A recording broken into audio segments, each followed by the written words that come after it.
porque agora, Yuri, a gente vai falar sobre guerra. O presidente do parlamento do Irã alertou os Estados Unidos sobre o envio de soldados para o território iraniano. Mohammad Ghalibaf publicou o seguinte na rede social X, abre aspas.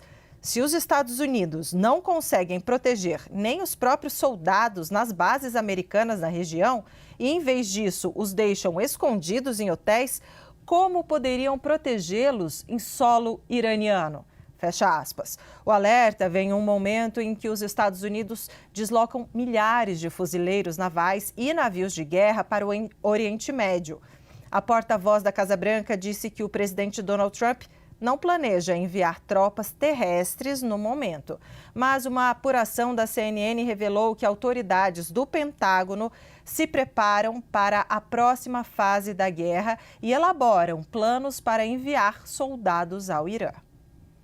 Vamos trazer Fernanda Manhota, analista de internacional, para a tela. Nosso boa tarde, Manhota. Quais seriam, então, as consequências políticas e militares de uma possível mudança na estratégia dos Estados Unidos, caso decidam enviar soldados, apesar de todas essas declarações da Casa Branca?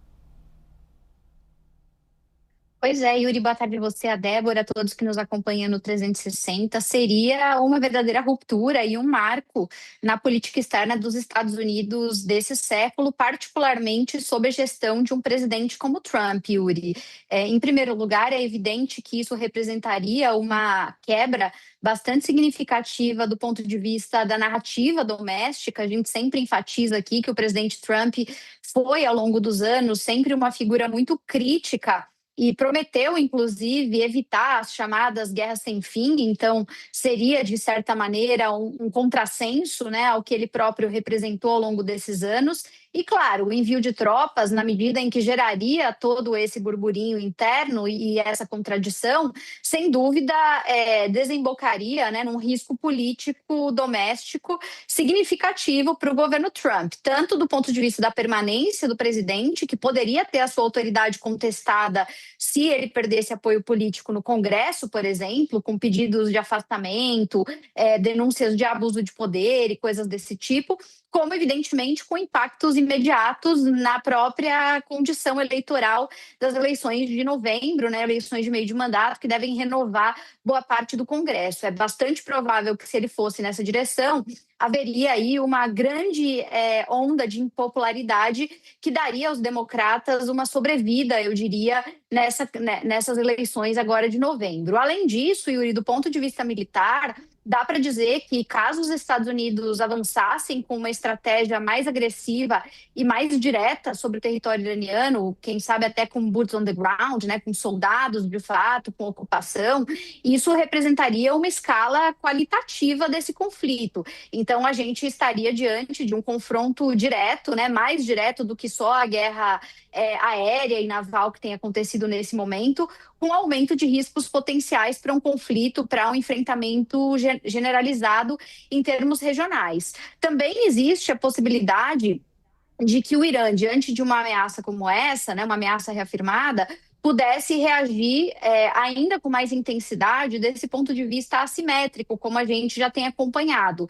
E isso muito provavelmente aconteceria, né, com ataques indiretos, com o uso dessas ferramentas do que usualmente as pessoas chamam de guerra híbrida, e também com o avanço das pressões no campo da infraestrutura energética. Então, é evidente que, em se tratando de um país mais poderoso como são os Estados Unidos em relação a um país menos poderoso como é o Irã iria para um tudo ou nada em campos estratégicos bastante delicados. Então, é uma ameaça grave e, se de fato ocorresse, eu diria que nós inauguraríamos aí um capítulo bastante delicado nesse conflito do Irã.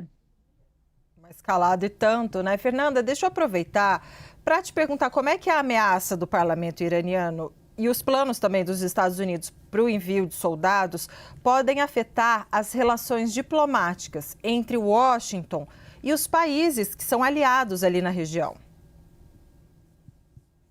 Pois é, Débora, dizem que às vezes as respostas mais simples são as melhores respostas, né? E a resposta simples para uma pergunta tão complexa como essa é que, de fato, seria uma grande confusão. E uma grande confusão em múltiplas camadas, eu diria, porque nós temos aí diferentes níveis, de envolvimento nesse conflito regional e de interesses, evidentemente.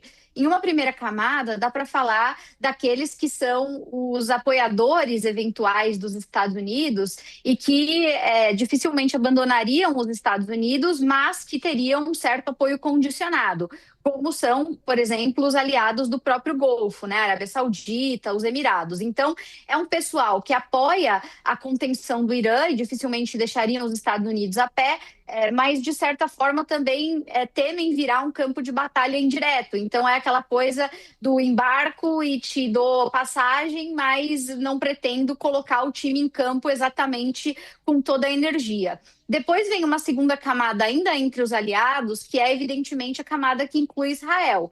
Israel é o maior vetor de pressão e é o maior interessado no apoio a essa escalada, então a tendência nesse caso não é de condicionar esse apoio, não é de refrear esse apoio, ao contrário, né, é a busca de um alinhamento ainda mais automático, o que mostra que a gente tem no campo dos aliados americanos dois grupos bem diferentes, com interesses e intenções bem diferentes, ainda que a todos eles beneficiaria um enfraquecimento do Irã. Em relação a outros parceiros, se a gente pensar nos europeus, por exemplo, eu diria que há uma tendência a tentar resistir ou evitar uma escalada militar direta. Os europeus têm uma série de ressalvas em relação a esse tipo de ação. Eles divergem profundamente em relação a decisões que já foram tomadas nessa direção no passado, a começar pelo Iraque em 2003. E, claro, a gente não tem falado com tanta frequência da guerra da Ucrânia, mas ela continua e para os europeus ela é uma prioridade.